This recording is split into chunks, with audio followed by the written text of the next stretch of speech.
Good morning, baby gamers. This is Breaking the Lore, The show where two girlfriends dig deep. to find the weirdest and most obscure bits of trivia. I'm Nissa's girlfriend, Sarah. And I'm Sarah's girlfriend, Nissa.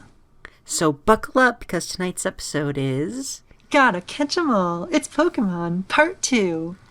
Part 2, baby. It's fine for me to use the same little intro catchphrase, right? Because it's Part 2. I mean, no one's gonna knock you for it. Well, I mean, someone might knock me for it. I guess this is you saying that's an invitation for someone to write in the comments. Fuck okay, you. nobody knock Nissa for it. Yeah, okay? that'd be kind of mean. I think I'd be sad, actually. Do you want to do another take? Do you want to do a different one? No. That's all I got. So I think we're just gonna go with it. But yeah, this is the part 2 of our Pokemon episode, and by the part 2 I mean we're recording this intro this week, but that's about it. We recorded everything else. I kind of forget what we talked about for the most part. The episode was recorded in one fell swoop, and then we recorded separate intros and outros for part 1 and part 2. So this episode has all kinds of things. It's a mystery, even to me specifically. I know the vague strokes of what we talked about, but it'll be a fun adventure for everyone. Except not really, because then you'll be hearing me in the past where I knew what I was talking about. So it's only a fun adventure right now when it's future me. But let's start with some questions, because that's what we always do. And I think even though it's a part 2, we can still start it with some questions. Yeah, let's get some more questions in here, baby.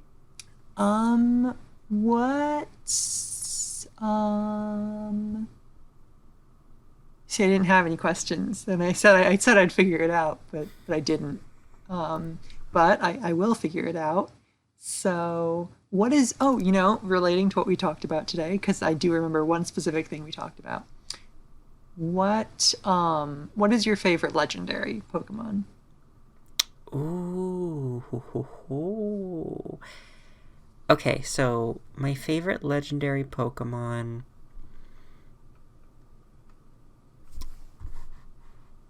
I have a lot of favorites, I'm sorry. Well, you gotta pick one. I don't want to hear apologies. I want an answer. Celesteela. That doesn't count. You can't say Ultra Celesteela. Beasts don't count? Ultra Beasts are not legendaries. They're weird, ethereal, other elemental beings. They're weird. Ultra Beasts are legendaries. They're alien monsters. So is Eternatus. Did I say that you could count Eternatus? Because I don't remember saying you could count Eternatus. Give me a real one. What about the Zygarde core? Like the little cell? Yeah, the little squishy baby. Like of all the legendaries, your favorite's the little Zygarde cell? They're cute! Okay, listen, if that's what you want to lock in, you can lock it in. So I got some other contenders. I said to call Mewtwo, Lugia, Type Null, Cosmog. Type Null doesn't count. Type Null doesn't count? Type Null is okay, actually, we're in a sticky situation where it's kind of similar to Mewtwo, actually. I was going to say it's a lab monster gone wrong, but that's Mewtwo, so I guess... Yeah, that's Mewtwo. But Mewtwo does have the legendary distinction. Does Type Null, officially have legendary distinction? Yes. Really? Type Null is officially, legally a legendary Pokemon. Well, there's some lore that we didn't intend to break in this two-parter, because we didn't break it in the original session, but...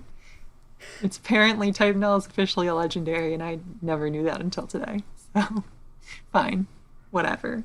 Now pick one. I told you Zygarde core. Okay. Then you went on some tangent about a bunch of other ones. I didn't know you were locking that in. Because you were calling me out for having a bad choice. I didn't. It wasn't a bad choice. It was just a weak choice. Anyway, Mine is Celebi. I love Celebi. No, it's not. Yes, it is. No, okay, because I was going to ask you, after this, your favorite mythical Pokemon. No, this isn't. No, you know that I do not legally recognize the distinction between mythical and legendary Pokemon. I think they are the same thing. I don't care. I don't care what other people say. I've thought that they were the same thing since I was a little kid. I'm gonna keep thinking they're the same thing because I'm set in my ways. They used to be the same thing. It's What'd the you say? distinction was something they made in, like, I think the 5th generations when they started making that distinction. It's too new for me. It's too So, fresh. like, when you were a kid, sure, mythical Pokemon were basically just legendaries, but now they are their own separate class. It's like saying you don't recognize fairy Pokemon. Like, you're going to say Clefairy Whoa, and Gardevoir are I not love- fairy Pokemon. I love fairy Pokemon. I don't know why They you didn't don't exist when you were a kid. Listen, in many ways, I am still a kid. So, So maybe you should accept mythical Pokemon into your heart. I don't. Because, like, you know how I said in many ways I'm still a kid? One of the few ways that I'm not is attached to the mythical legendary part. I've grown up and recognized that they're the same thing, you know? Well, in that case, my favorite mythical is Shaman. Okay. Your favorite legendary is Shaman. Got it. No, it is not. No. Anyway, I love Celebi. I love her pink shiny form. If you're gonna be a real dick about it and make me choose like a quote unquote actual legendary, then it's Darkrai. But unless what? No! What? Why would you keep doing this? What? Why am I doing what? Darkrai is mythical. Darkrai's not a legendary? Darkrai is mythical. Since when is Darkrai mythical? Since fucking when? Since it was only available through mystery gift distribution. That's stupid. Is Cresselia mythical then? No, Cresselia is a legendary. That's the stupidest. No, that's the stupidest shit I've ever heard. They're not different. They're the same. They're twins. Like they can't be. Mewtwo and Mew. That's like Mewtwo and Mew, No, baby. I don't care. I'm not listening to what you're saying right now. Like that's like it's like saying Latios and Latias are like one's a mythical, one's a legendary. And if you tell me that one's a mythical, one's a legendary, I'm just gonna hang up and we're gonna stop recording this intro. No. Latios and Latias are both legendary. But, like, it's not unusual. It for is Pokemon unusual. To be, like... It's perfectly unusual. Okay, They're Arceus twins. is a mythical, and then Dialga, Palkia, and Giratina are legendary. Okay, I take offense to Arceus being a mythical then, because that doesn't make sense either. What is legendary Pokemon? What is Arceus if not the definition of a legendary though? Like explain that to me. Arceus is the definition of a myth. It is a creator god. Then why aren't Dialga and Palkia myths as well? They're the same. They're gods too. We talk about this later in the episode, so I don't know why we're hashing it out now. But like, Dialga and Palkia are provable. so is Arceus. Arceus is not. Okay, that's the problem though. Mythical Pokemon are just as difficult to find and just as provable as legendary Pokemon. And you can't really argue with that because you have to do weird shit to get to both. Like, to prove the existence of Dialga and Palkia, you have to get the red chain, you have to get the lake trio, you have to do your whole ceremony. It's the same as going to the Sphere Pillar and playing the Azure Flute to get Arceus. Like, both require a complex set of steps to prove that they're real, but you can prove that they're real. So I don't buy that distinction, and I'm like doubling down on legendaries and mythicals being the exact same thing, because now I'm like personally angry at it.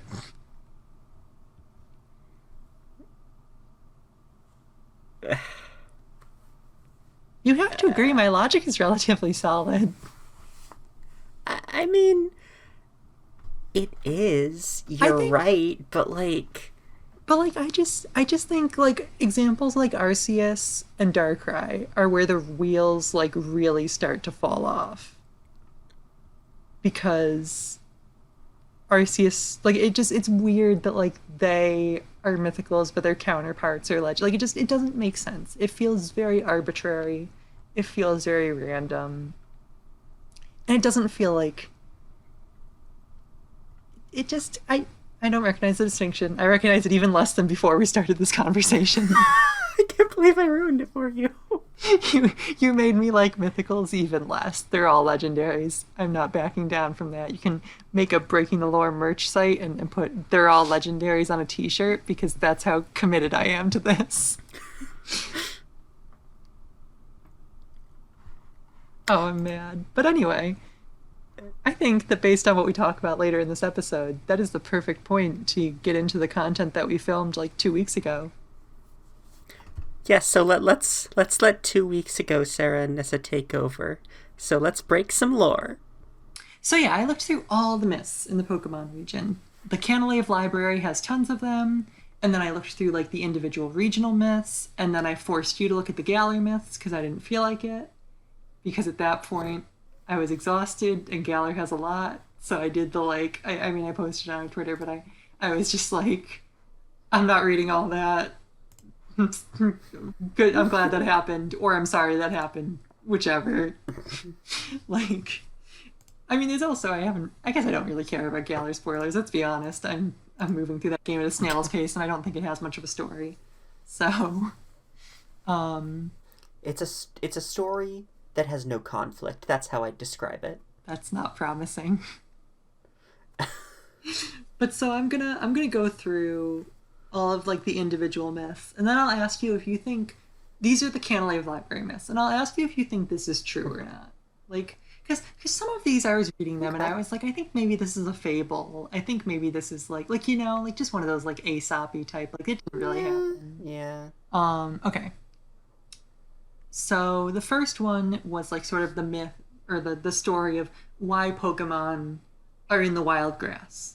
And it was that humans and Pokemon, like, at one point and this is another one that like stood out to me as kind of like blurring the lines. They exchanged goods, like they had like trade. They like helped each other, and so it was like almost like it almost seemed like they had like a Pokemon Mystery Dungeon type community and then like a human community.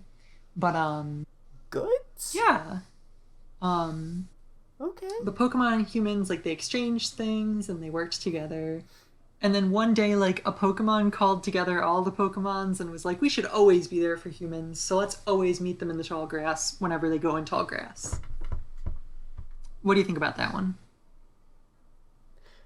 I think that's a fable. I think it is too. I think I don't think it's a fable because it doesn't have a lesson. I think it's a myth. Yeah, a myth. They're like trying to explain why Pokemon live in the tall grass. Like I think it's just one but of it doesn't those really like make sense. like when you see something about your world and you want to explain it, so you come up with like a fun story for it. Because I know, because I think the part that like was it for me was like the Pokemon having a meeting. Like I was like, there's no way like every Pokemon in the world had a meeting. No, that sounds like something out of folklore. Yeah, like that's definitely a myth. I'm gonna skip the ones to do with legendaries because we'll come back to those. Those are touching on that next, yeah. So a knight had a sword, and he killed a Pokemon. He ate it, and when he was done eating it, he realized that there were no Pokemon nearby him anymore. They were all gone. And he started to get hungry, so he went looking for Pokemon. And as he went looking for them, he met one, and it was terrified. And he was like, why are you so afraid? And it was like, because you kill and eat us. We don't want to be around you. And he was like, what? I didn't possibly think that this was a possibility. And he breaks his sword, and he's like, I'll never, ever hurt Pokemon again. And they're like, okay, good. And then he never did again. What do you think of this one? Well, I think that's definitely also, like, a myth, but it just sounds like it's trying to explain why people don't eat Pokemon anymore, which we also just established isn't true. I think it's more trying to establish why weapons aren't a thing in this universe. But weapons are a thing in this universe. How many characters do we see using weapons? Like real weapons? Well, I mean, the one that stood out to my mind immediately is the ultimate weapon used in the war 3,000 years ago in Kalos. And that was a very bad thing, and we learned from that. And we don't make giant Pokemon killing nukes anymore. Like I mean, aside from the world killing weapon, like that's different. That's very different. 1 second, let me look through. I mean, a character I thought of, I don't remember if he has a sword, but I think Wickstrom could learn from this fable. That man goes around in armor all day. I guess his Pokemon don't mind it, but he's quite like the hero of this story. Well, I mean, okay, Zacian and them is whatever the fuck. Yeah, there's like an ancient sword and shield, and it's like part of the lore of Galar. But that could also be from the time of when this story would have theoretically taken place. Yeah.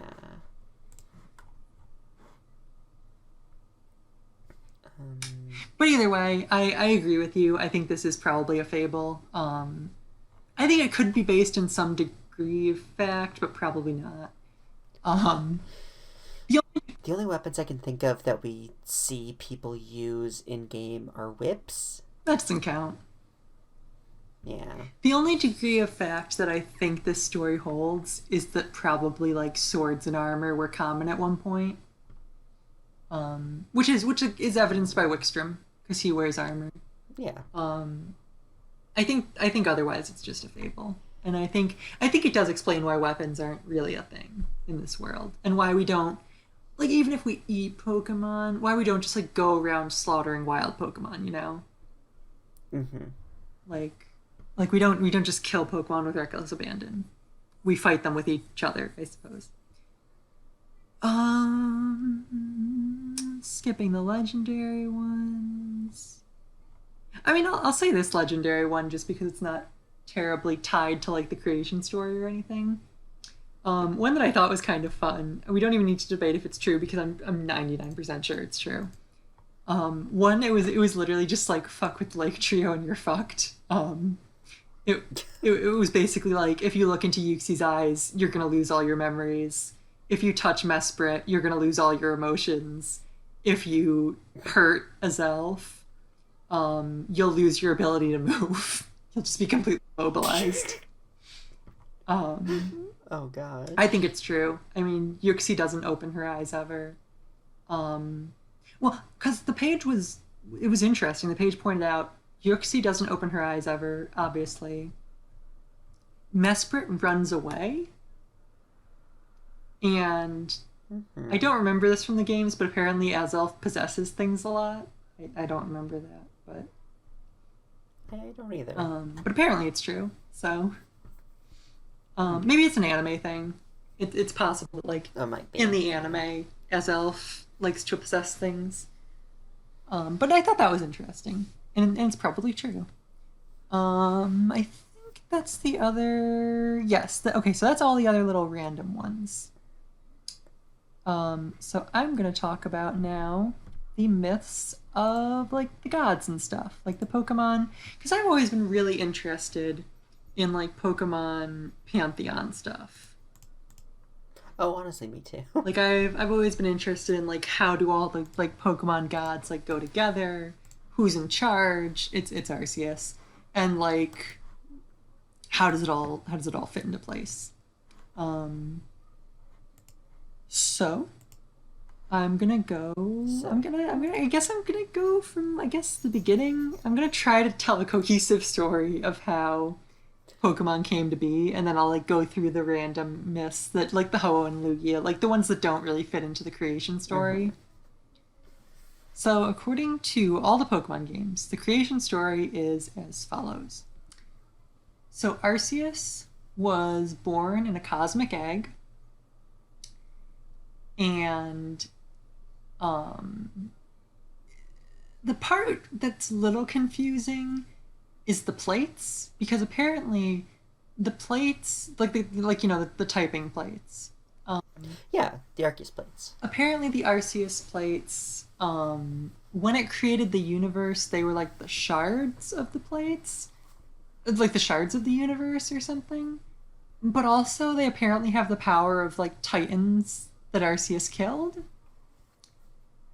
Titans? Yes, it implies that before he created the universe, they were like elemental giants or something. And he killed them. The Reggies? Right, like it does sound like Reggies. It sounds like a bunch of Regigigases, but there's a normal type plate, so it's very strange. And I don't quite understand it. But maybe the plates came about later. I think that's what we have to work with. I think the plates can't possibly have come about at the very beginning. So I think the shards of the universe might not be quite literal, if that makes sense. But Okay. so Arceus was born in a cosmic egg. It hatched.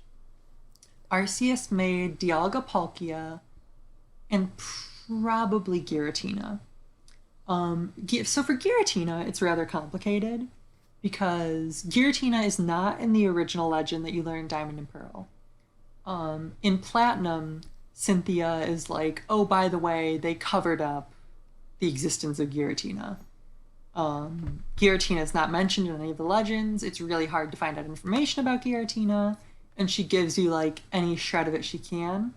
So Giratina doesn't really fit into this story, because it was actively erased from history, so we don't really know where Giratina fits in.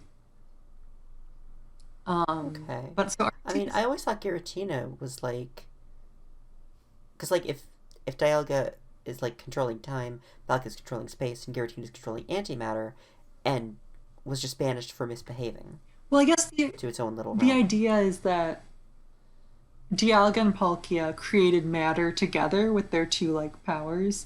I feel like that'd be more Palkia's thing than Dialga's, but we're gonna roll with it. Um, so then Giratina would be like the opposite of the two of them combined. Yeah. Um, and that does seem to be the vibe. I think Cynthia mentioned something like that. Like Giratina's like it's both of them, but opposite, sort of. It doesn't make any goddamn sense. But Antimatter, yeah. but yeah, like I don't know about getting banished from his. I couldn't really find that. It's probably in a Pokedex entry somewhere. But I couldn't find it in the like myths and legends that you learn in Pokemon Platinum. But so I would have to check the Giratina Pokedex entries to see if that's in there. I'll look at them right now while you're doing this. But yeah, so Arceus created Dialga, Palkia, and Giratina. Dialga and Palkia then created the universe with the help of Arceus, obviously. And then Giratina created its distortion world. Um, and then the Lake Trio was created both to help like populate the universe, like sort of like because they represent knowledge, willpower, and like a emotion, spirit. I don't know what Mesprit is. Uh, knowledge, willpower, and emotion. Yeah, Mesprit's emotion, right? Yes. Because that's why because like you lose your memories, you've lost your knowledge. If you are immobilized, I think the implication is like you've lost your will to move. And then if you lose your emotions, that's really quite one to one, isn't it? Um, Mm-hmm. but um, but yeah, I think the idea is that they created. So I think the three of them come together to form spirit, like just like this like life, I suppose. Um, so I think the three of them were created to create life. And they were also created to control. They're supposed to be the only beings that can control Dialga, Palkia, and Giratina. Mm-hmm. And then Arceus was like, "My work here is done," and went to sleep. Um, Again, I don't really know where the Reggie fighting came in. I guess Arceus probably made more stuff. Like the myth ends with Arceus there, but I'm choosing to believe that Arceus stuck around for like the rest of this and was probably like involved in some way in the rest of this. Because so after Mesprit and so after the trio forms spirit and the universe is formed by the other trio. Um so Groudon and Kyogre. I was like laughing to myself when I was researching them. Because, like, okay, so Groudon and Kyogre create the land and sea. Yes.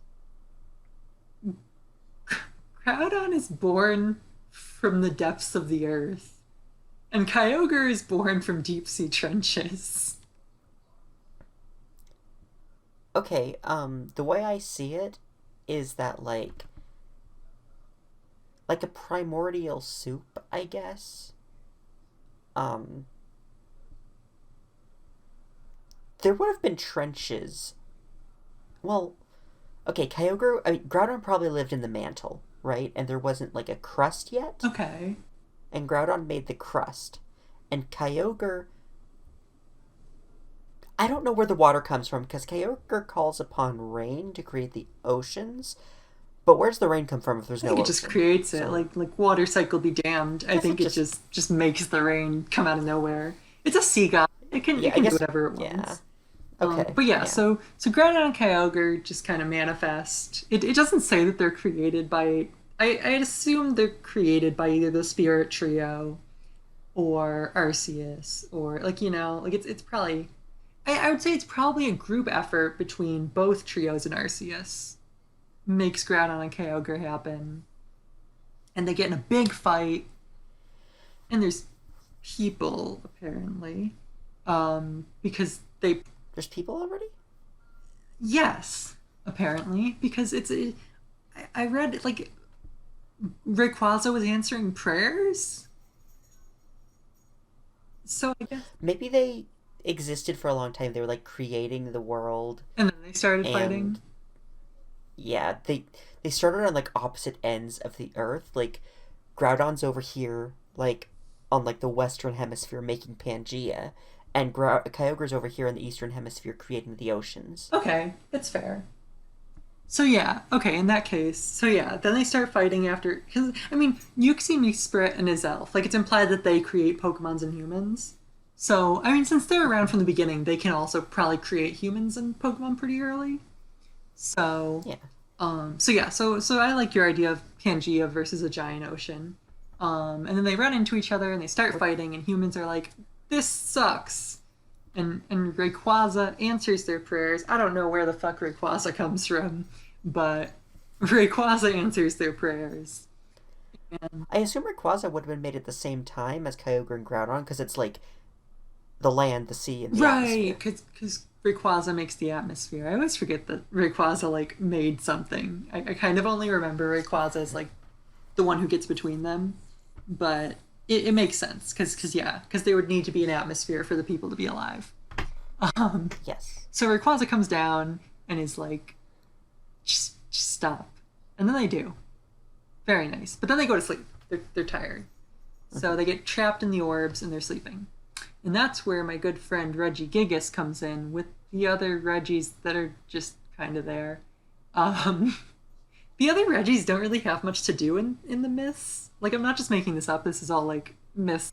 No, yeah, you're right. The Reggies don't really do shit, to be completely honest. They're, like, they're there at the time of Regigigas, but he does, like, all the stuff. I kind of got the feeling that, like, Regigigas just made the rest of the Reggies to have some friends? Probably. That would make sense to me. But yeah, Regigigas, so, like, presuming, I think the Pangea theory actually makes a lot of sense, because Regigigas creates the continents. So I assume that Regigigas, like, rips the continents apart. No, yeah, it's been said that Regigigas towed the continents. Yeah. Which I always thought was really cool, because, like, Groudon made him, and Regigigas positioned him. Yeah.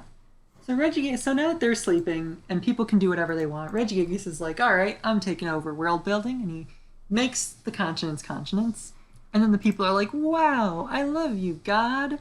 And maybe, like, there's like other Reggies, and Arceus kills them.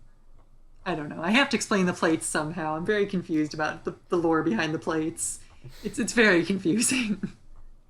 But yeah, people are like, wow, I love you, Regigigas. And then they're like, actually, you're kind of scary.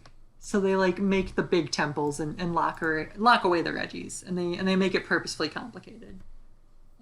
Like, on purpose. But the world is made. And I'm actually pretty sure that's the entire world lore. There's, like, obviously myths for all the other legendaries, but I think that is the story of how the world was built. Arceus was born from the egg, created the trio that created the universe, created the other trio that created life, created Groudon, Kyogre, Rayquaza, who created the air, ground, and water, created the Reggies, who made the world look like it looks. And that's it. So that's the entire creation story in Pokemon, according to the games. It's very Sinnoh heavy. Um, well, because Sinnoh, like, in addition to digging into um, the evolutions of Pokemon, it was also a game that was very heavy in like the origins of the universe. Well, yeah, it's Sinnoh and Hoenn are really the only two regions that kind of have anything to do with the creation Yeah, of the like world. Sinnoh and Hoenn are the ones that like really come together to tell the creation story. And then like the rest of them don't really have much to do with the creation story at all. They just kind of have their own No. myths and legends. Like if you look at the myths and legends page, which is where I'm pulling this from on Bulbapedia, um, Kanto doesn't have any legends at all. The only one is from the Orange Islands, and that's the anime. Um, Kanto has three big birds that just kind of live there, and then they have this genetic monster that was made by the Mafia. And that's and it. even like Mew, like the only real lore for Mew is that like it existed like even before fossil Pokemon. It existed at the time of the gods. Like it was like I mean, Mew's the ancestor of all Pokemon. yeah, it's like Mew was like one of the first Pokemon they ever made. So because I have on here one of my bullet points is Mew are just vibing at the time of the gods. Like there's no information about Mew's creation or like what they were doing. They just are noted to have existed at that point. Yeah, I got the sense that, like, maybe after the, the Spirit Trio, like, Arceus was just like, okay, now you are Mew, and you're gonna make all the other Pokemon. Yeah, like I think. Well, I mean, I'd even say like because fossil Pokemon don't come about for like theoretically a while after this. So Mm-hmm. like, I'd even say it's possible that like maybe the praying humans were Mews. Like, 'cause, Oh, again, yeah. remember Yeah. like we're talking about potentially like divergent evolution. So like maybe Mesprit, Azelf, and Yuxi just like made like a fuck ton of Mews, and that was like what was populating the Earth, and like the Mews. And then Mew started, like, evolving into different Pokemon, like, Darwinian evolution, not Pokemon evolution. Yeah, And that eventually created humans as a result. yeah, I think that's entirely possible. Mm-hmm. Um, but yeah, so going into like the smaller myths because that we've really nailed down the creation story. So I'm gonna go region by region now because that's the order my notes are in. So, Johto's pretty simple. I I have to say when I was taking these notes and researching, I do respect how simple the earlier Pokemon myths were. Um, I was Yeah. so burned out towards the end of researching this just because it gets so overcomplicated as we go along. Um, so Johto, the region, they built the bell tower and the brass tower. The brass tower was Lugia's and the bell tower was Ho-Oh's. And one day, the brass tower was struck by lightning and it set it on fire, and three Pokemon died before the fire was put out by the rain. So even though this was Lugia's tower, Ho-Oh showed up. That was the weirdest part of the myth for me. I was like, where the fuck is Lugia during all this? Because because because even like there's so much. It seems like there's more myths for Ho-Oh than Lugia. Because I'll jump ahead.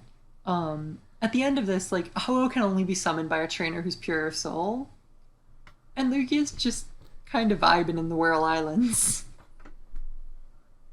Lugia was like, my tower's gone. I'm gonna go fuck off on my little island paradise. I'm done. No more myths. Basically, no, yeah. So it's very strange that like Ho-Oh's the one. Like I guess Lugia was just like, oh, my tower got fucked. Well, fuck everyone. See ya. Fuck it. I like living in the ocean better. Who cares? Well, that's the other thing. I can't even really see Lugia like living in a tower. Seems much more like an ocean Pokemon. But Yeah. but yeah. So Ho-Oh shows up and it decides to like very ironically revive them because it doesn't just like bring them back, right?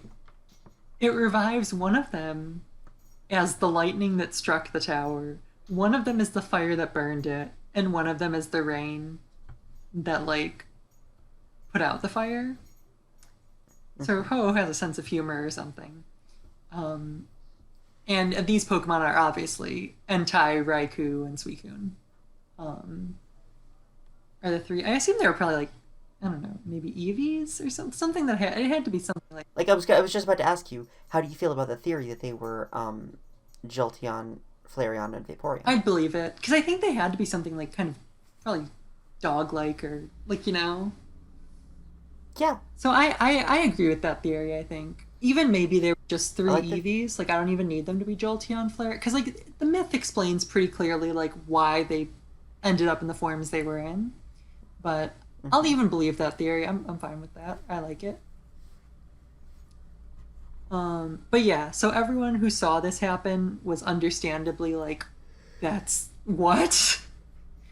And was horrified. So they were like, maybe we're too scary to be around humans, and they ran off into the wilderness, never to be seen again, except that's not true, because we see them again. But, and then Ho and Lugia also were both just like, okay, bye forever. And like I said, Lugia is vibing in the Whirl Islands, and Ho-Oh is waiting for someone who's pure of heart to come summon it again. So that's Johto. Very simple, very straightforward. Yeah. Because like it really doesn't even have big stakes. It just explains where the trio came from and why the one tower is like all burnt up. Moving forward. To Johto. So we go straight to Unova. Because like I said, Hoenn and Sinnoh are very like, those are like the bigger scope myths. Yeah, but we didn't touch on all the legendary Pokemon of those two. I didn't research any of the mythicals, I'm going to be completely honest with you. I'm not talking about mythicals, I'm talking about Latios and Latias. See, I could only find, what are their legends in, do you know offhand their legends in the games? Because I only found their legends in the anime. The Eon Duo,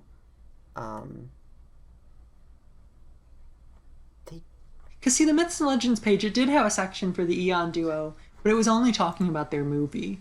It wasn't talking about, like, anything in the games. So I wasn't aware if they even had, like, hard set lore in the games. That's the thing, they kind of don't. I don't really understand.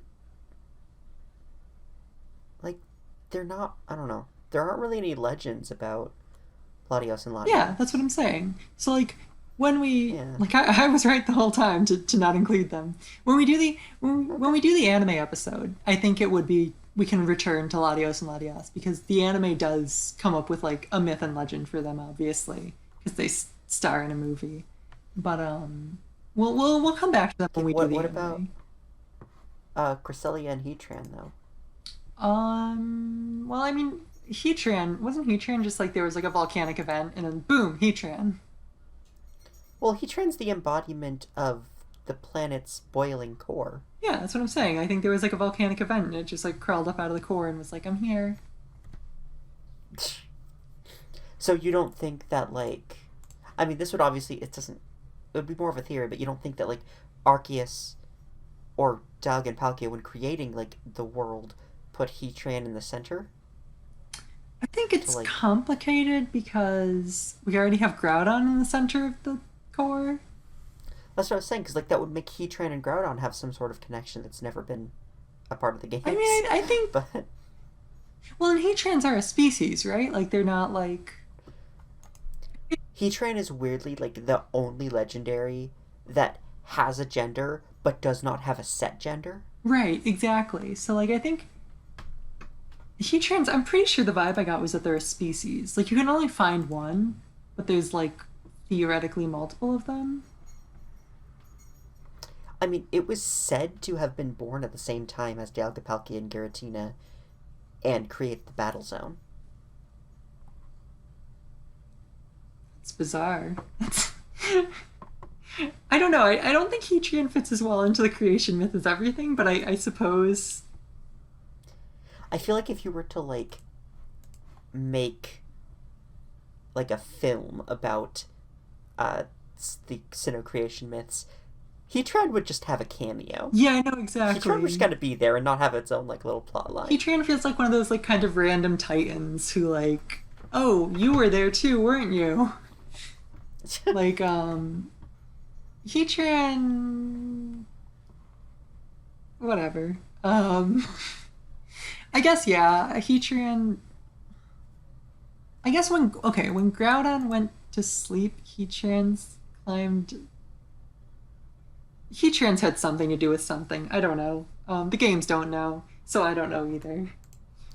Cresselia and Darkrai, I didn't research what are their, because they weren't on the Myths and Legends page. Do you know what their like myth is offhand? I mean, they're the lunar duo. Cresselia represents the crescent moon, and Darkrai represents the new moon. Yes. And like, Cresselia's like sweet dreams, and Darkrai is nightmares. Yeah, and they have opposite islands. Yeah, that's about That's about it. So I was. I guess you could say Cresselia and Darkrai have something to do with like knowledge, emotion, and willpower, and that they're like dreams. Yeah, like unconscious desires and fears. Like, I mean, yeah. Cresselia probably represents unconscious desire, and Darkrai probably represents fear.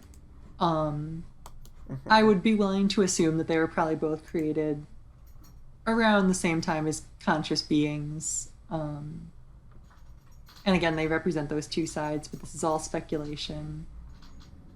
Yeah. I think it's really funny that you, like, stop me dead in my tracks, be like, wait, you forgot these important ones. And then I was like, oh, okay, can you tell me about them? And you were like, there's actually no information. Okay, well, you did the legendary Pokemon research. I thought, which is okay. Which wouldn't it make more sense that I would know what I was doing when I skipped them? Okay. It's just really funny to me that you were like, wait, that's really important. And then there was nothing. There was no information. We speculated and it was fun, but there was no like actual information. All right. Anyway, back to Unova. Reshiram and Zekrom. They had a really like small scale myth, which I didn't expect. Because I remember when I was going into this, I was like, wait, what are Reshiram and Zekrom? I don't even know what they represent. And they're like a very small scale legend. It's interesting. But Reshiram and Zekrom were initially one Pokemon, and they were owned by twin brothers who were like leaders, and they got along. But then one day they had an ideological difference between which is more important, truth or ideals. You know, like sort of like pragmatism versus like dreaming, you know? Yeah. So to deal with this, it grew into quite the dispute, and it divided the brothers and it divided their Pokemon. So Reshiram and Zekrom were born. I don't know if like one of them is specifically truth and one of them is specifically ideals, or I think it changes, because I think whichever one N has is supposed to be like the ideals one, maybe. It seemed like it was no. They're set in stone. Which one's which?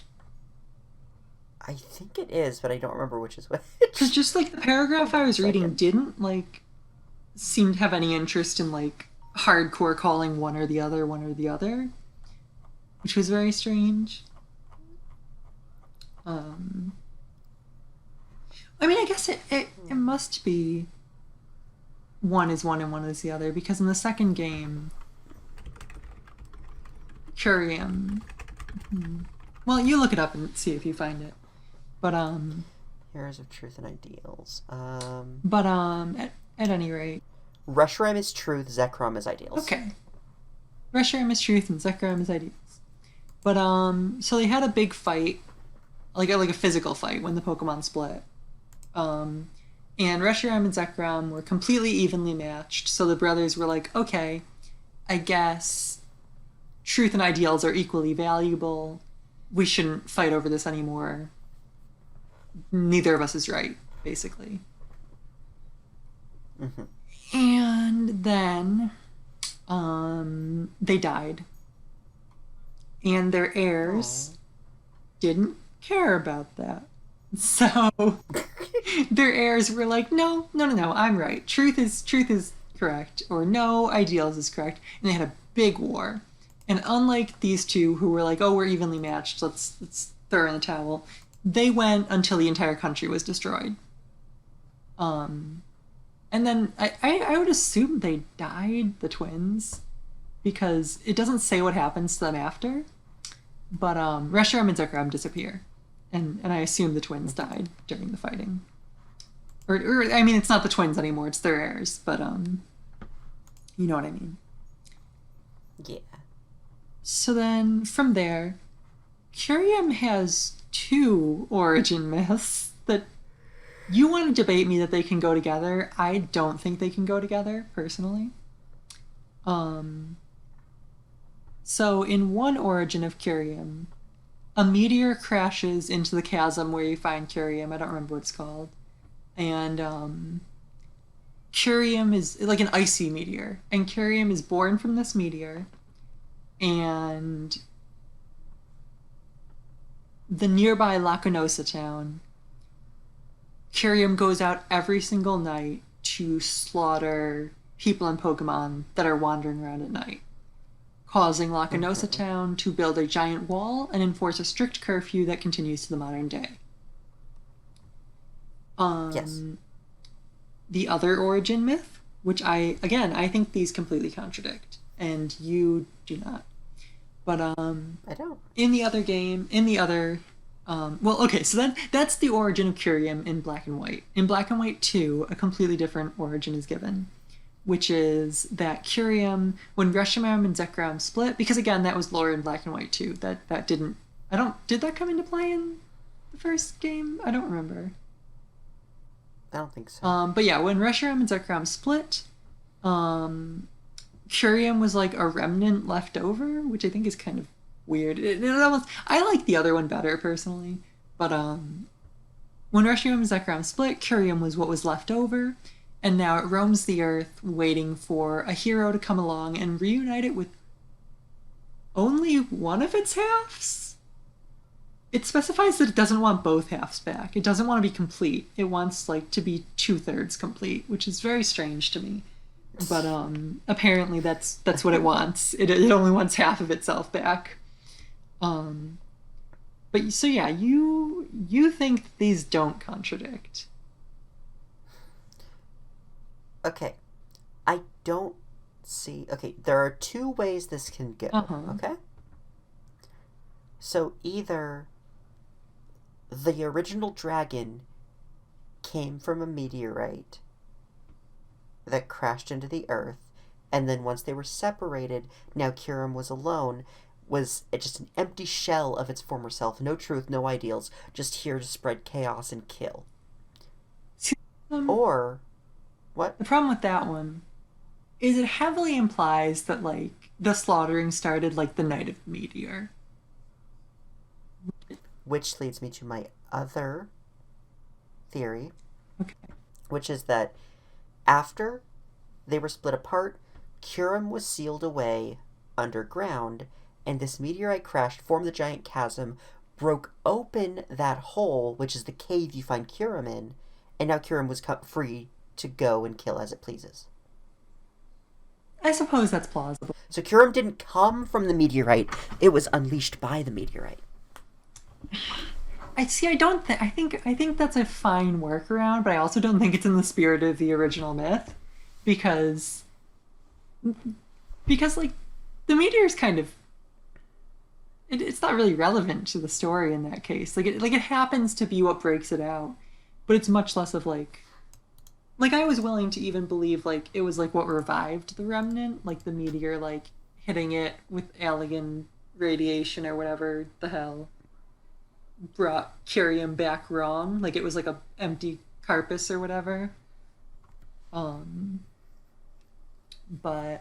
see, I mean, okay, so out of universe, clearly what happened here was in Black and White 1 they weren't even thinking about merging Curium and Zekrom and Reshiram. Yeah. And then once they came up with that concept for Black and White 2, they were like, shit, we gotta come up with a lore reason that this happens. So they were like, okay, it can't be an alien meteorite monster anymore. It needs to be like... Because it was clearly supposed to be some kind of like space Godzilla type thing, you know? Because like, see, that's the other thing. Like, the murdering isn't even mentioned in the second game's version. Like, It just says that it's like looking to be reunited. Like it doesn't mention any slaughter, it doesn't mention any murder. Um, I think your second workaround makes sense. I do think it's like throwing a band-aid on something that's clearly not supposed to go together, but I think it makes sense enough to work. Yes? Yeah, all right. Like, I think the devs clearly If you say didn't, so. because I think there's even, I remember seeing when I was researching this, there's even like an NPC that's like, actually, you know that one that we told you last game? I think that's just not true. Um, I mean, yeah, when it comes down to it, like, that could just be a Lacanosa town legend. That's how they explained what happened. That doesn't mean it necessarily is true. They know that a meteorite crashed, and they know that after that, Kirim started killing people. So they assumed Kirim came from the meteor. That doesn't mean it's necessarily oh true. no, they're referring to even like the murdering and the meteor. Like, they're referring to like every bit of it with the I don't think that's true. Um, which makes it weird that they have a curfew. Like that tells me something sinister is at play if like they have a curfew and it's not because a giant Pokemon was murdering people. Um, but I like the idea of them being working together. I almost like my idea of it like reviving Curium a little more than yours of freeing it, just because I want the meteor to be like I want the alien meteor to matter more in the version of the story. Um, All right, that's I fair. just I like the idea of the alien meteor mattering because I like that part of that story. I like the space Godzilla. Like I like the idea of like the alien radiation maybe like reviving it, and that's why it goes so like berserk, you know. I understand. But yeah, so different opinions on Curium. Um, so then we've got the legendary Musketeer Guardians, Sword Guardians. I don't know what this group is called, but this trio. The Swords of Justice. Yeah, the Swords of Justice. My Little Ponies. It's like the best trio name the legendary Pokemon have ever had, and you don't even know it. No, I The literally Swords of Justice. in my notes it literally says the legendary Sword Guardian Musketeers whatevers. That's what I wrote down. Could have at least called them the Musketeers. I'm not gonna call them that. So these ones are interesting. So they are basically they're strange guardians that protect. It doesn't say we don't ever learn where they came from. We learn where Keldeo comes from, but we don't learn where the other ones come from. But they are like these mysterious guardians that exist to protect Pokemon from humans. So there was a war in Unova, and it started a fire in Icarus Moor, and the Guardians managed to get all the Pokemon to safety because Terrakion made a safe path, Virizion shielded Pokemon from harm, and Cobalion just organized it, I guess. Um, but the entire forest burned down. I think when you get there in like the game, there's no forest or anything. Um, but so they got all the Pokemon to safety. So in the ashes of the forest was Keldeo, and they were like, all right, it's destiny, and they adopted Keldeo in, and they like ended the war. Like they went in, they overpowered both sides, and they were like, war is over, pack it up, go home. Which I've been reading the Injustice comic, and that's exactly what Superman does to like every single war, and it's what leads him to being a fascist dictator. So the comic actually makes it interesting. Like I remember at one point Batman's like, he's ending the wars, but it's fake peace because he's not solving the problems. He's just scaring them into not acting on the problems anymore. And I'm like, that's exactly what happened here too. So it's very awkward. Um, and then I guess like that's just how they are. They roam around stopping conflicts that hurt Pokemon, which I don't like. Like they seem like they're a world traveling organization, but where the fuck were they in the like the giant end destruction Kalos War, and also where were they in the Lieutenant Surge War? Like where? Well, actually, I do have if you'll indulge me, I mean, there's no... Okay, for the Kalos War, it's actually entirely possible that they might have been in Galar. Why do you say so? Because, yeah, I know you haven't gotten there, but in the Isle of Armor, there's like this little side quest involving the Swords of Justice.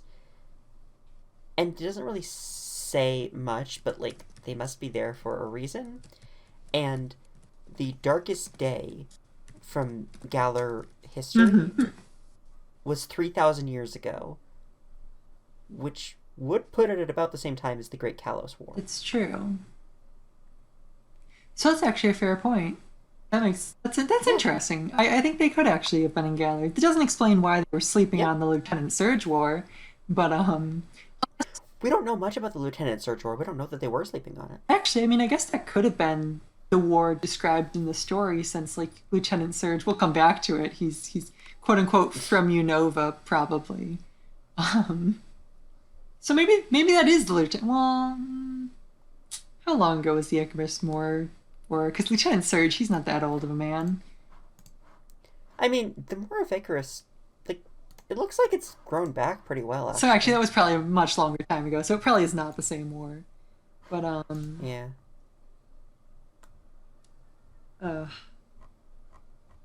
So, but yeah, I wonder where they were for that one. We don't know anything about that. We don't know if they were there or It's not. possible. For the next one, because we're continuing down the line, I literally just wrote Sky Ogre lore sucks. That trio. I mean, I don't like that trio. I don't like the ogres. I don't really like the Forces of Nature much either. They're kind of my least favorite. I don't think they have a good design. Legendaries. I don't think they're interesting. But their lore sucks ass. I said, I literally... Two of my notes are... one of my notes is a boring version of the Kyogre and Groudon lore. That's exactly what it is. That's Yeah. 100% what Basically, it is. the Sky and the Thunder ones. I don't even remember their names. I think...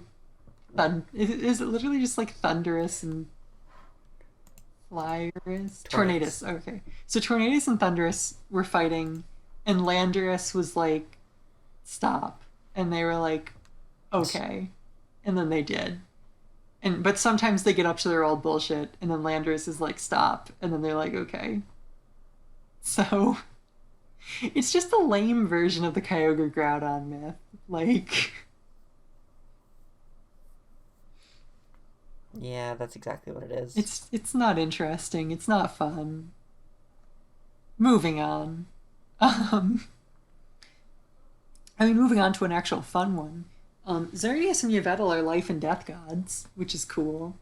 That's true. Like they're kind of like I view them as kind of like they're like minor gods, you know? Like they're like probably above Regigigas in the food chain, but below Arceus and the two trios in the food chain. Probably around the same place as Kyogre and Groudon and Rayquaza. I could see I that, think that's definitely. where on the like what's the word I'm looking for? Not pandemonium. Pantheon? Pantheon, yes. My brain was like pandemonium, pandemic, and I just like I couldn't get Pantheon. But I think they're around the same place as Kyogre, Groudon, and Rayquaza, if I had to guess. But yeah, so they both live for 1,000 years. And they're opposites, so when Xerneas dies, it expends a ton of life energy around everyone around it and turns into a tree. When Yveltal dies, it sucks the life energy out of those around it and turns into a cocoon. Zygarde monitors the process and makes sure makes sure it's balanced. Which there's not a lot of detail on that. I was like trying to find out a little more on that. It's because X and Y had shit lore, if we're being honest. Because they never made Z. Yeah, they never... Zygarde desperately needs an expansion of lore. Because I really don't understand what Zygarde's whole... Like, I don't understand how the process of a life god and a death god that, like, every 1,000 years go ballistic. Like, I don't understand how that gets out of balance. Like, I guess if you kill one, but, like... Like, I guess is that Zygarde's purpose? Like, is Zygarde just there? Like, if you kill one, Zygarde's like, oh, fuck you. I mean, I feel like Zygarde... I feel like they tried to make Zygarde just, like... whenever there's something fucky wucky going around with the environment, because they just shoehorn Zygarde into Alola Right. because of Ultra Beasts. And it doesn't really make sense because Like, yeah, Zygarde seems like it's supposed to be like the arbiter of life and death. Like it's supposed to like make sure that like life and death is in balance. Or at least that's what I get out of like because all we know about Zygarde is that it's supposed to monitor, and all we know about Xerneas and Yveltal is that they're like their life and death. So it strikes me that like yeah. Zygarde's probably supposed to be like an arbiter of life and death, like making sure the numbers stay relatively balanced. But they didn't care about Zygarde, so. But yeah, the only other No. lore about these is 3,000 years ago during the Great Pokemon War. Um, oh, I'll ask you: do you think both of these happened, or do you think it's one or the other? Do you think that both Xerneas and Yveltal were there and died, or do you think that only one of them was? Um, the Great Kalos War. The Great Kalos War, 3,000 years ago. Xerneas died and used its life energy to save the lives of all the wounded soldiers, and Yveltal died and slaughtered countless soldiers with its death. Um,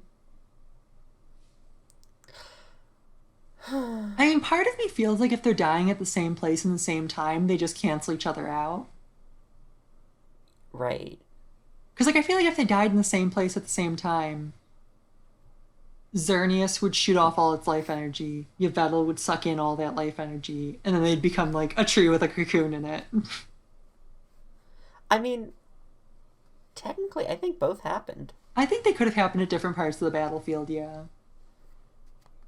That's not even what I'm saying. I'm saying they happened in alternate realities. Oh, okay. That's also a possibility. Yeah, both of them happened in different alternate realities, which is something I want to get into after we're done with this, because it actually gets really weird. But Yeah, we can definitely get into that. But yeah. So um Alola. We're getting towards the end of this. Alola. Like that's what I'm saying. Where I got super burned out researching this because there's just so much of it, and it's a lot. But Alola was like, I'm going to make so many legendary Pokemon. Alola was just so like the mythology is just so overcomplicated in Alola. So there's the Guardians, and they all Yes. went to war representing their respective islands. But then there was mass destruction, and they were like, okay, we're not going to play with humans anymore. But they still do because they still like guard the islands. I don't really know. Um, I think they protect the islands, but like they don't like humans. Like they avoid humans, they don't like humans, but they protect the islands and the Pokemon on them. yeah, but they still sometimes have battle royales amongst themselves, which is why Alola has battle royale fighting. Um, so Tapus would also fight Ultra Beasts that come from Ultra Wormholes. They would just kind of like cut them off at the source. But they're not very good at it, which we'll get into. Um, Yeah. Solgalea and Lunala, they come from an Ultra Wormhole, and the Tapus just get absolutely smoked. So, the people of Alola worshipped them as gods, and they were like, this is fun. But then they made a bunch of Cosmogs, and they were like, this will be their universe. See ya. And they left. Um, and then there's Necrozma, who was like blindingly bright and gave light to the world. And then like the people of like Ultra Mega City or whatever in Ultra Space, they tried to control. So okay, so there's two things about Necrozma, and both of them can't. Like I don't know what order they happened in, because they seem like they contradict. I guess the Alola stuff had to happen first, probably. So Necrozma goes to Alola Uh-huh. for some reason and steals all the light, which doesn't make sense if you're asking me, because no reason was given for this. But like in Ultra Mega City, Necrozma's punishing them. In Alola, there's no reason given. think Necrozma just absorbs light because it's like pure No, darkness no, and but just takes light. back in the day, Necrozma gave light because it was that big like King Ghidorah golden Necrozma. Oh yeah. So it was like a light giver. It was like the sun. But it says like at some point. Okay, you know what? I'm gonna blend these two. I'm gonna make one happen in the middle because I'm gonna try to merge these. I'm gonna try to merge these two because I think it's really the only way that it makes sense. Because okay, so Necrozma was being taken advantage of by the people of Ultra Mega City or whatever, and they were trying to control, like, you know how like Yzma wanted to control the light in the original drafts of Emperor's not Emperor's New School. Oh my God, Emperor's New Groove. Uh-huh. So basically, they were trying to do that, and much like Yzma would have been in that draft, they were unsuccessful. But they did manage to hurt Necrozma. So Necrozma gets super injured, gets super mad, and decides to give up on being a light giver. And Necrozma steals all the light from Mega World.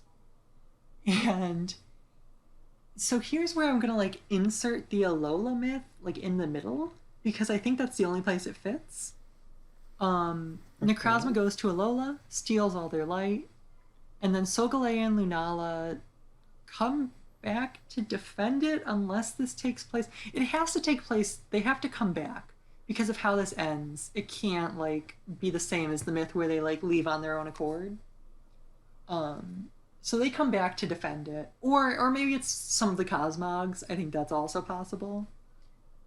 Oh yeah, Because they made a bunch of heirs. So it's actually probably one of the heirs attacks them to like fight back, and Necrozma's just like no, and merges with one of the Solgaleos or Lunalas, and then steals all the light. But a youth manages to revert because like Alola is not plunged in darkness in the actual games. So I guess like before it goes back, like a kid manages to stop this and is just like, okay, it's all better now. And then Necrozma is like pissy and goes back, and they're like, actually no, we're pissed that you stole all our light, so they lock it away in like a tower or something. And then the kings of Alola like burn all records of what happened because they don't want people to be scared of a scary light stealing god. But that's the Alola lore. It's complicated. Maybe too complicated. Yeah, no. It's yeah. But you covered Galar. Yeah, so Galar, so 20,000 years ago, there was a meteor that smashed into Galar, and that contained Eternatus. And Eternatus slept for 17,000 years. And then it emerged again and started absorbing Galar's energy, which caused the Darkest Day, which is where Pokemon were just like Dynamaxing all over the place, wreaking havoc. And that's where Dynamaxing comes from, is Eternatus's energy. And so Zacian and Zamazenta were these legendary heroes, the sword and the shield, that took down the Dynamax Pokemon and Eternatus, and like sealed away Eternatus into a deep slumber. So Eternatus was like sealed into a deep slumber to heal from its energies. And then while it was sleeping, that power leaked out to create Galar particles, which creates the power spots that let Dynamaxing happen. Makes sense. And that's the Galar like myths. What about I saw sections for like Calyrex and the horses and shit. So the Isle of Armor myths is like so Calyrex was the king of Galar, the king of bountiful harvests, because it promoted like good like plant growth and good harvests, lush vegetation.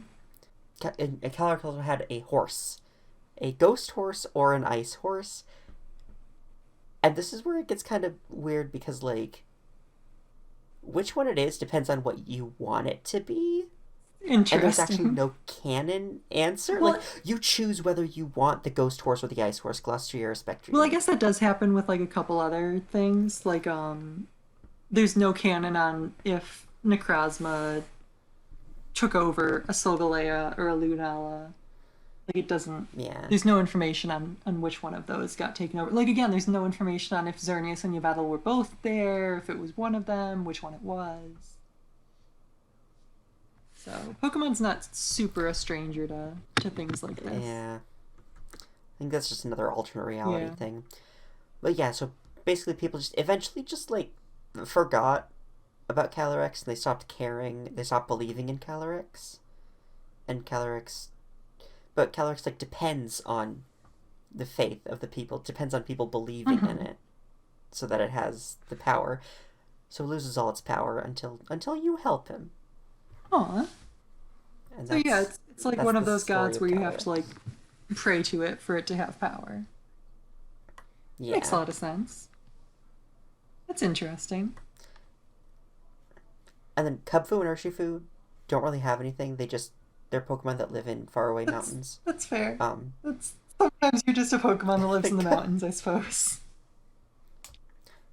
the Galarian legendary birds, they just they like the fruits on this big tree in the Uh-huh. Crown Tundra, and they fight each other. I mean, That's that sounds pretty par for the course with like the actual legendary birds, which is that they don't have anything going on really. And then Regieleki and Regidrago are just two more Reggies. I don't get. I don't. They were created by pure electric energy and crystallized I dragon really don't energy. like those other Reggies. I've never been They were just a they were huge sealed. fan of the those Reggies. That's okay. Um. So yeah, I think that wraps up myths and legends. Like I think we've It really does. I mean, tapped that well pretty dry. most of the mythicals don't really tie into anything. Yeah. Like Celebi can do time travel and guards the forest, but that's really all there is for Celebi. Jirachi's like a wishing star, and I think there's like some like every X number of years. Like they all have, Manaphy's the yeah, Prince like of they the all have Sea. like little bits of lore, but nothing like major. Yeah. So what did you want to talk about? How much you got some other stuff to talk about? Okay, so every version of every Pokemon game is its own separate reality. What do you mean? Like do you Well, okay. I so, guess okay. Do you mean specifically just like red versus fire red leaf green, or do you mean like red and blue also exist in different dimensions? red and blue, red, blue, and yellow, fire red, leaf green, Pikachu and Eevee are all in separate realities, each individual. Interesting. But okay. So in the last couple of generations, Pokemon has been playing around a lot with like alternate realities and universes. It kind of started with stuff like the Distortion World and the Dream World and the Interdream Zone and Ultra Space, but X, Y, and Omega Ruby and Alpha Sapphire are the ones where it really kind of took off. Because now that Mega Evolution was a thing and had been a thing for thousands of years, they kind of needed a reason for why Mega Evolution couldn't have happened Right. before. So what they decided was Kalos, the ultimate weapon going off in Kalos, either it went off or it didn't. And if it did, that's where Mega Evolution comes from, and it created an alternate timeline in which Mega Evolution comes to be a thing. And if it didn't, it didn't. So the first 5 generations, all of those worlds are in the no Mega Evolution world. And It remains to be seen where Sword and Shield land on this, because there is no Mega Evolution in those games. So But there is the question. So who does that knows? mean that there is no dimension where every mainline game happens? It's hard to say. Like, all of the regions exist in every reality, and presumably most of the stories happen the same way. The biggest difference this makes is Let's Go Pikachu and Eevee. Why As is far as that a I can big tell. difference? Because Red, Blue, and Green go through their Pokemon journey a couple years before Chase and Elaine do. But Chase and Elaine are the ones who, like, fight Team Rocket and everything. So, like, the story that you go through with, like, Red, Blue, and Green in Red, Blue, Yellow, Fire Red, and Leaf Green is basically the same story that Chase and Elaine do, but Red and Blue are still there, and they did their journey a few years ago. And it doesn't make any fucking sense that Team Rocket would come back and do the Yeah, exact so same stuff. it takes place later in that timeline. That makes sense. But Yeah. so like in the timeline, like say you have a timeline that's like red, gold, ruby, diamond, black. So the X in that universe would not involve Mega Evolution? Yeah. There would still presumably be a Kalos region. I mean, there would, of course, be a Kalos region, but there'd be no Mega Evolution. And that's like definitively a fact? Like it's not just like in that dimension they didn't invent Mega Evolution until we got to that time period? Or like... Because my No, understanding yeah, was... we know Mega Because Evolution's my been around for a understanding long was time. just that like... my understanding was like in X and Y, they're like, oh, this is new technology, it's experimental. And then like Oras was like the prime example of like another dimension because like it was retelling the Hoenn games, but with things that the Hoenn story couldn't possibly have had, like the primal stuff. Like that was just completely a divergence. Yeah. So you're telling me that like even Mega Evolution like existing is a divergence? Like it's not just remakes that involve things that radically change the story? Yeah, because, well, Mega Evolution wasn't new in XY. It wasn't? Remember the whole Tower of Mega Evolution? I guess, yeah. With Gherkin and Karina? Yeah. Interesting. Like, so Mega Evolution had been a thing for I thousands guess there of years are at that point. confirmed to be lots and lots of dimensions in the Pokemon universe because, I mean, something that surprised me, I was like, is Rainbow Rocket... I was going to ask you if Rainbow Rocket was canon, and then I like stumbled on the answer without even looking it up. It was like literally like a couple bullet points down on the page that I was reading. Rainbow Okay. Rocket, every member is from a different dimension, and they're all from like the hero dies timeline. Because Yeah, exactly. each one is from a dimension where they won. And then they're bored, so they come join Rainbow Rocket because they won, and they've got nothing better to do. Because I was thinking about that, because I was like, Cyrus. I was like, Cyrus is implied to die in Pokemon Diamond and Pearl. Or I mean, he's more implied to die in Platinum, but I think he's still like relatively implied to have like either killed himself or like he's no longer present so, and yeah. probably not alive at the end of Diamond and Pearl. So Yeah. like I remember he stood out. I was like, wait, is Cyrus like I thought Cyrus was dead. And then so I guess he's from a timeline where Cyrus succeeded, which is weird to think about because like he's from like another dimension within another dimension because he like if Cyrus succeeded, he created his own dimension. So you're pulling him through like two dimensions to get that Cyrus. But yeah, no, I was thinking about other dimensions when I was thinking about Rainbow Rocket and read that explanation. So that's really interesting. I didn't realize that like Mega Evolution just like as a whole only existed in certain dimensions. I didn't realize that like the main series games that involve Mega Evolution only have a no Mega Evolution version in the timeline of like the other main games. Yeah. There's like it's the Mega Evolution universe and the no Mega Evolution universe is how they're divided. That's really weird. I didn't know about that, but that's really cool. It's very confusing that Pokemon's doing like different dimensions and things, but I think it's cool. Yeah. Speaking of like dimensions and things, so we're talking about like other dimensions and things, and like something I wanted to ask that's like sort of related to that. Is there a reason, like in canon, I don't, because you played Ultra Sun, Ultra Moon, I did not. Is there a reason in canon why Alola is the target of Ultra Beasts? Because it feels like something that like they should be cropping up everywhere, but like Alola's like the weird like hub of wormholes. When I feel like there should be wormholes everywhere.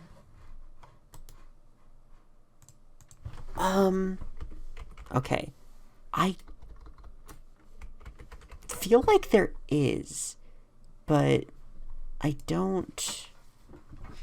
Because like the practical why. reason is just that like Ultra Beasts were that generation thing.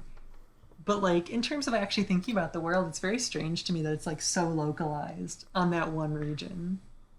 There really isn't a reason.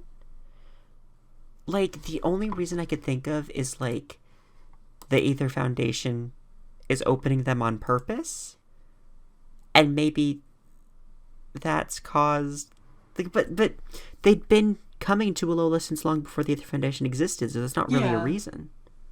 I guess. I guess So- I guess it's just one of those things where you have to be like, the reason is that the devs wanted it to happen. Yeah, I mean they do open up Ultra Wormholes in Galar too. Huh. Yeah, no, that's true because the Ultra Beasts are, I believe they're in one of the DLCs, right? Yeah, they're in. There's a little Ultra Beast side quest. Like, in it the still Galar seems Farm. strange that it's never. I guess it could just be a, like, oh, this is the Ultra Beast timeline, and there's. But that doesn't make sense because they're from like an entirely separate dimension. So theoretically, if their dimension can converge with one dimension, it should probably be able to converge with multiple of the dimensions. Yeah. And besides, if there's an Ultra Beast timeline, then there's an Ultra Beast and Mega Evolution timeline, and an Ultra Beast and no Mega Evolution no, timeline. because Ultra Beasts come from their own dimension, so it doesn't really care about the time. Yeah.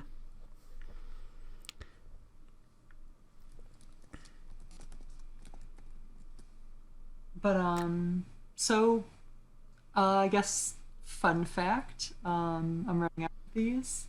Fun fact. I mean, I'm basically down to like I have like one more major thing to talk about, but so here's the fun fact. The last, I think it's like the last one.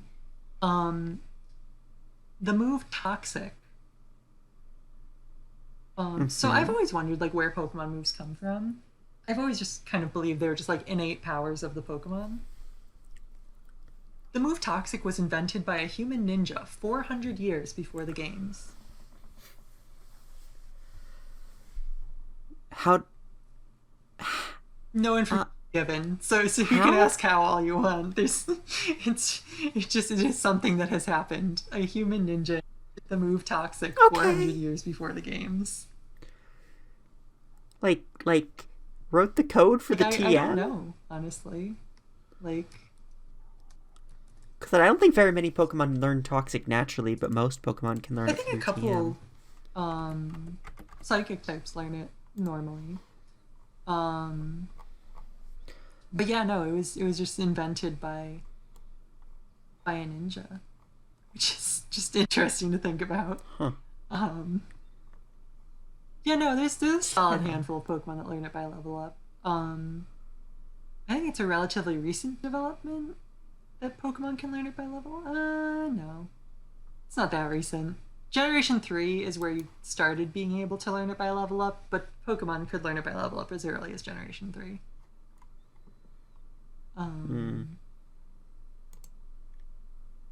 Which I mean could just be early installment weirdness if you think about it. Like, Like Oh, one of those yeah. things that like they have in the beginning, and then they're like, actually, we're gonna pretend that didn't exist because it was TM only until Generation 3. So, but yeah, Yeah. no, it's interesting to think about. Um,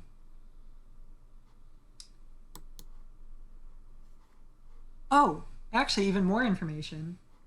Um, Not just a ninja, Koga's family.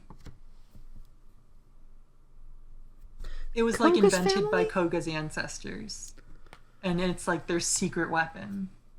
Um, that only so Huh. apparently, canonically, only Koga's family knows it. In But again, it does seem like it's only in. Well, actually, it comes back in Let's Go Pikachu and Eevee. It's Oh. not Huh. because like a lot of the like Okay. early installment weirdness dialogue is in the remakes, but isn't in Let's Go. But this is in Let's Go. Koga saying that toxic is like his family invented it, and they kept it as a secret. Yeah. That's So weird. so if you like the Pokemon move toxic, you can thank Koga and his ancestors. I guess maybe Janine made it go public. She strikes me as the type. She'd be like, yeah. Classic I think Janine. Janine could make it go public. I don't know how that means that she was allowed to like make Pokemon learn it naturally. That part seems a little weird. But It went open source. but yeah. So that's your next fun fact. Hmm.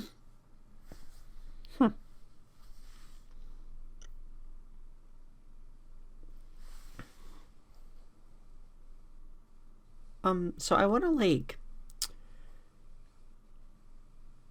to discuss for a Uh-huh. second.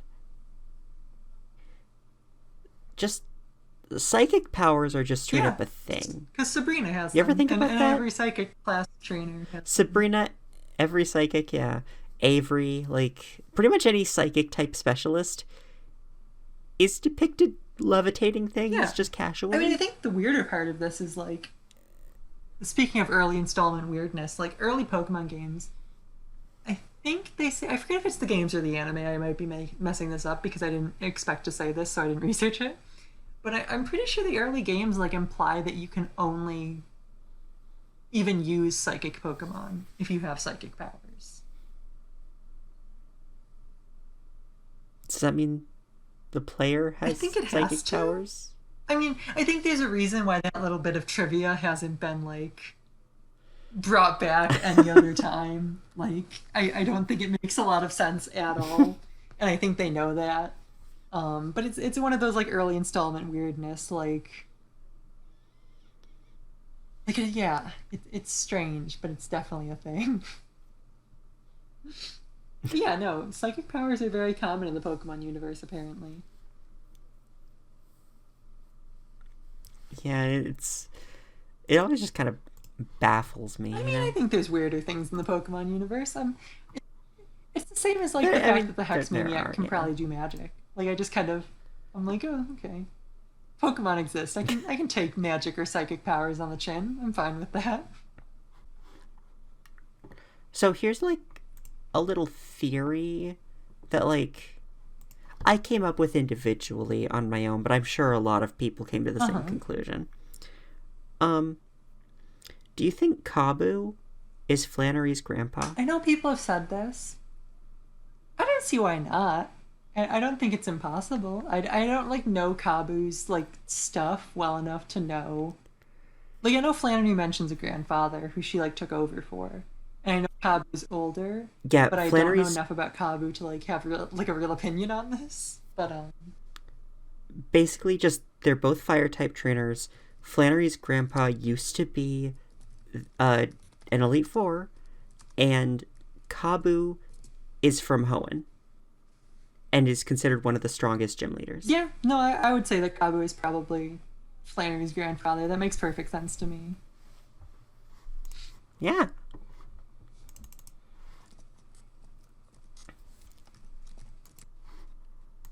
So I kind of went through a bunch of the lead cards for the Galar gym leaders, and I picked out a few interesting little tidbits. Uh huh. Uh, So first I want to talk about Milo, because he's really Okay. funny to me. So Milo is this, like, huge, like, He's got a weird beefcake, face. right? Like, Is that weird to say? he's got a Like, weird he face, but doesn't he's look like he's a a person. He's got like a weirdo face.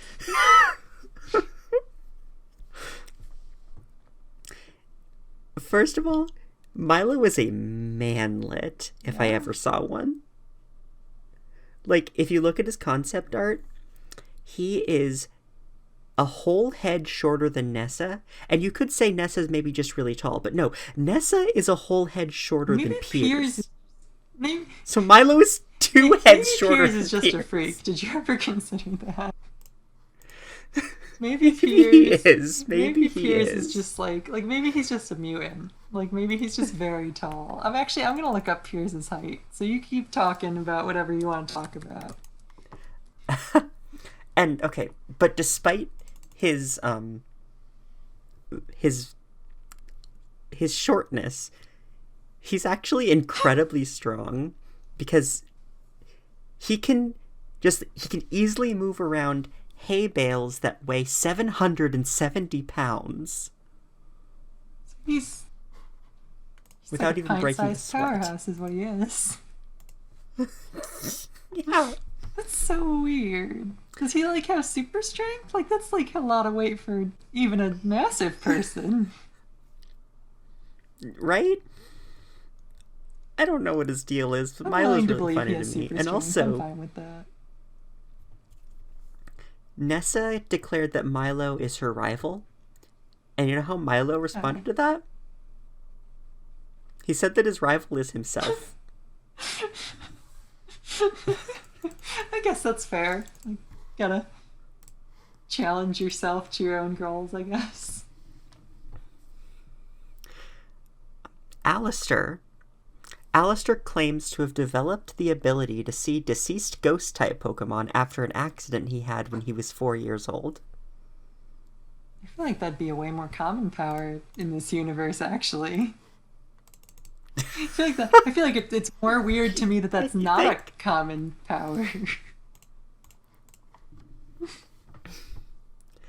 And like my last bit here, Melanie has 5 kids. Where are the other ones? I don't know. We just see in her concept art.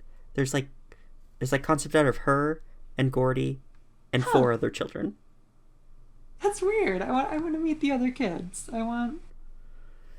Yeah, they have this this tiny little uncolored concept art, and I really want to see like maybe better art of them, more detail of what they really look like. But like the same budget cuts in Rush that like made, or I don't even think there was budget cuts. I think it was just Rush.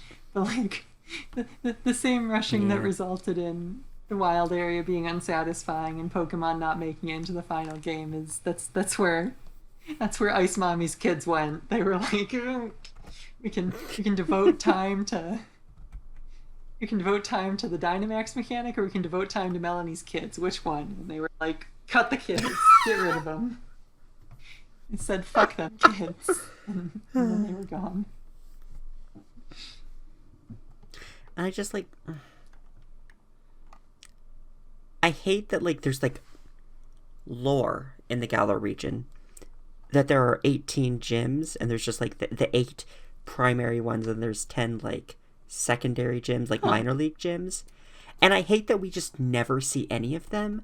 The closest thing we get is we can assume that the 2 gym leaders you don't get are minor league gym leaders in your version, and then Clara and Avery are also minor league gym leaders. That's weird. They didn't release DLC for that. I feel like that would have been a good post game. Right? Would be to hit up the other 10 gyms or whatever. It would have been great. If I was making I'd make a 3rd DLC, because I guess they had to have the 2 DLCs to do the storyline of Clara and Avery becoming gym leaders.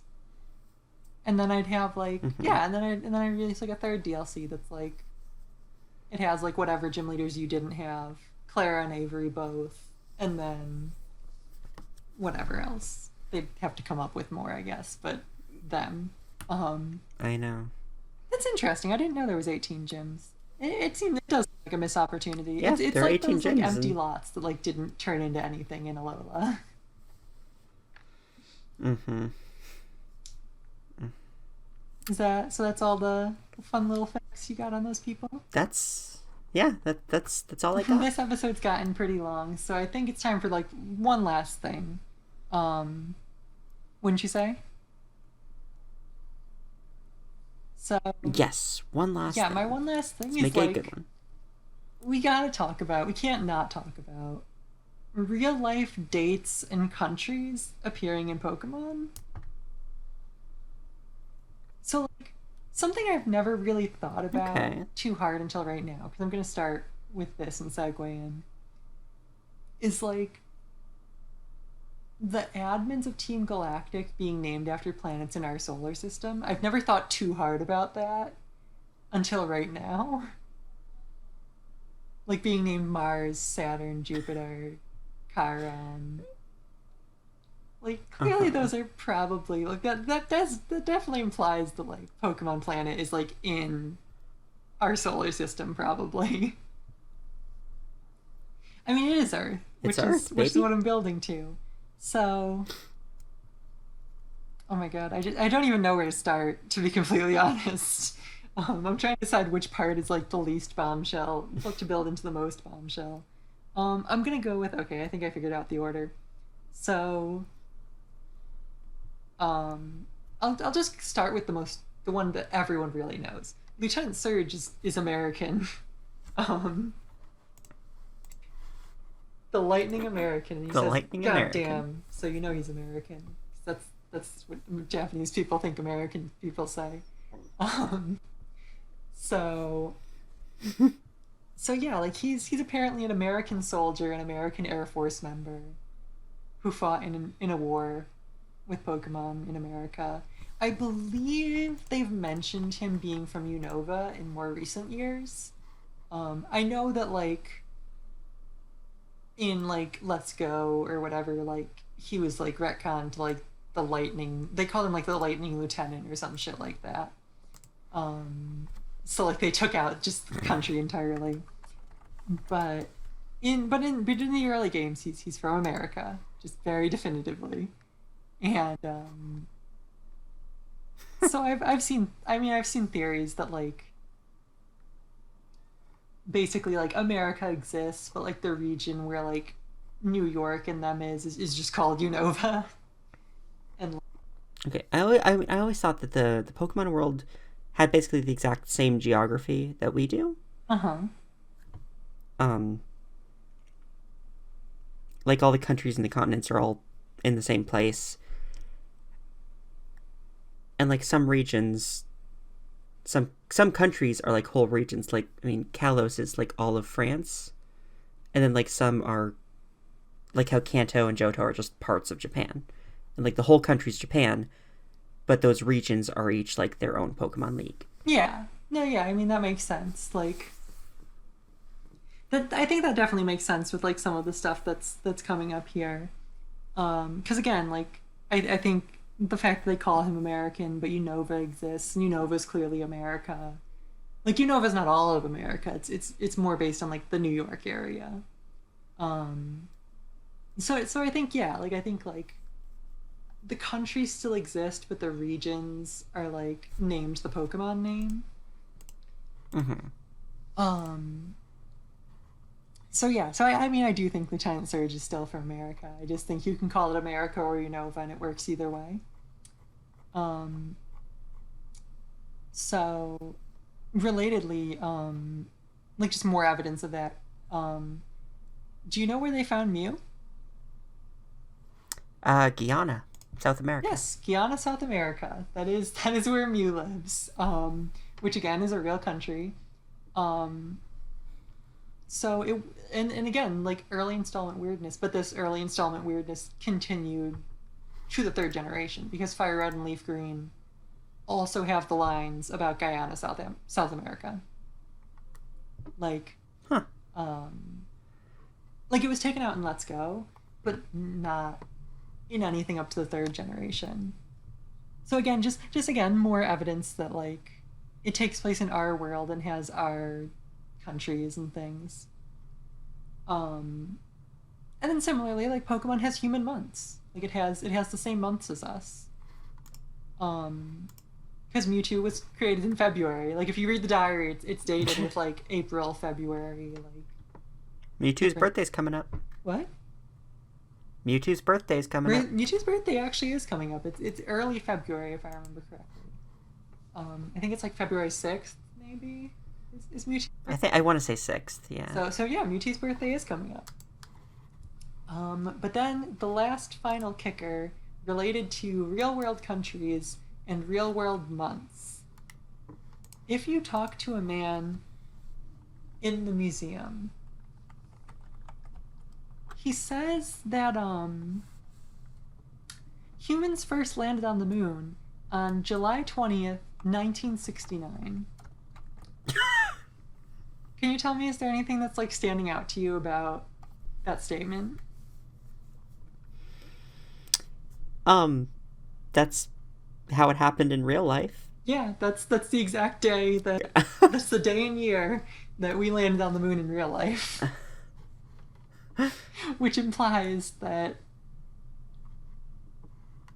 like there's some kind of weird like alternate history thing going on here. Like not only is this taking place on Earth with our countries, like it also has major historical events that we had. So like there is like what was Lieutenant Surge in Vietnam? Like what? I mean, I think the implication is that he was in Vietnam. I was gonna say like is the implication that Lieutenant Surge was in the Vietnam War? Like did he meet Mario while he was there?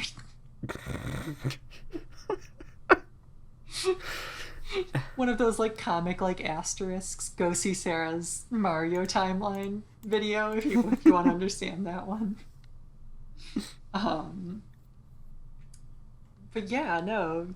So it's clearly so not only does Pokemon take place in our world, major historical events also happened in the Pokemon world the same day and everything that they happened here. I mean, for that matter, like, there are real-world animals in the Pokemon world. In the games? Or just in the... Because we're not talking... In the games. In the games. When in the games?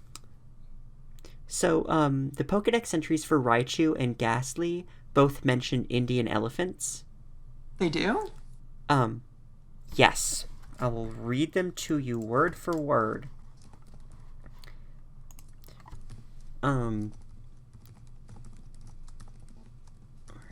Where's the Indian elephant one? Hold on. Shoot.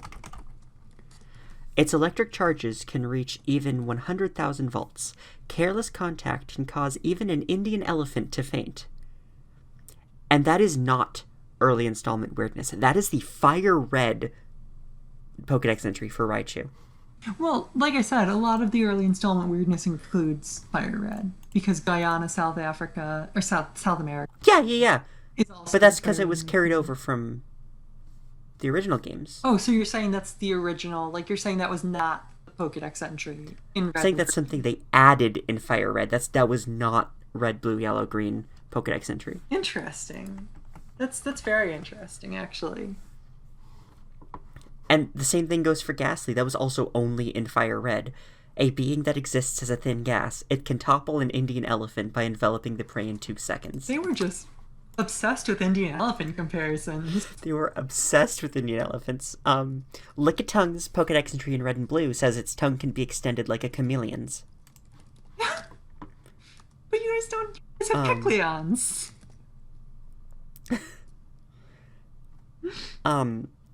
A sailor mentions that jellyfish sometimes drift aboard the SSN. And also on the SSN, a chef mentions eels au barbecue, salmon du salad, and prime beefsteak. That's so weird. I mean, okay, for beef, you can argue that's Tauros and Milk Tank. You can. Because beef is not an animal. Yeah. I do want to talk about the Bird Keeper sprite from Red, Blue, Green, and Yellow, which just has a bird that is not a Pokemon. It's rather hard to tell at this size, but Open and zoom in. I am opened There's no zoom to in. Oh, okay, yeah. Yeah, it's like a whale or something. Like, it's weird It's because it something. looks like a Pokemon because it's got like some weird features that I don't really recognize as like real world bird features. But it's not a known Pokemon. And this goes as far as X and Y, because you can just see butterflies in the background in some Pokemon battles. Oh, true. So yeah, I guess that really is the case. Like there are just some anim. That's so weird and interesting. Because like even when we think of it as like the real world, I like to think of it as like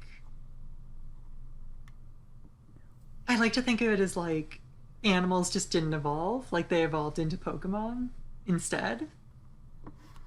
But I can't No. really ignore that evidence. That's just Yeah. flatly true, even though I don't like it. I don't like the idea of animals in the Pokemon world. Like, I'm willing to accept America in the Pokemon world. I'm willing to accept the Vietnam War. I'm willing to accept the moon landing. I'm willing to accept Guyana, South America. Why do I keep saying? Okay, because there's a country Ghana in South Africa, and I think, or not South Africa, just in Africa, and I think that's what's messing me up. But Guyana, South America, like I'm willing to accept so many of these things, but like I don't know why animals is like the line in the sand. Like that's where I'm like, I draw the line at butterflies. I do. Like I'm willing to accept the Vietnam War, but I draw the line at butterflies. Like I don't want to think about animals and Pokemon coexisting. I don't like the thought of it. But yeah, it's the real world with real Vietnam Wars and real animals and real moon landings and real countries. And I think that's going to do it for what is probably part 2 of this episode. I actually have one more thing. We've been recording for like 4 hours. What is it? Okay. Okay. This is probably going to be a couple more hours of content, but I think we literally would be destroy you. I think we would be kind of we would we need to do this because we'd be missing something really important that we kind of have to discuss. And I feel like our fans, we owe it to our fans to talk about this at length. Uh-huh. So I want to break this lore right open. Okay. We're going to figure out the true identity of the Masked Royal.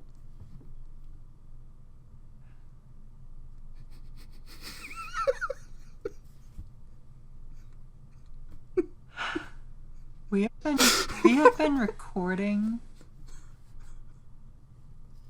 We have been recording this episode since let me check my text. We have been recording this episode since before 11 p.m. It is now 2:15 a.m.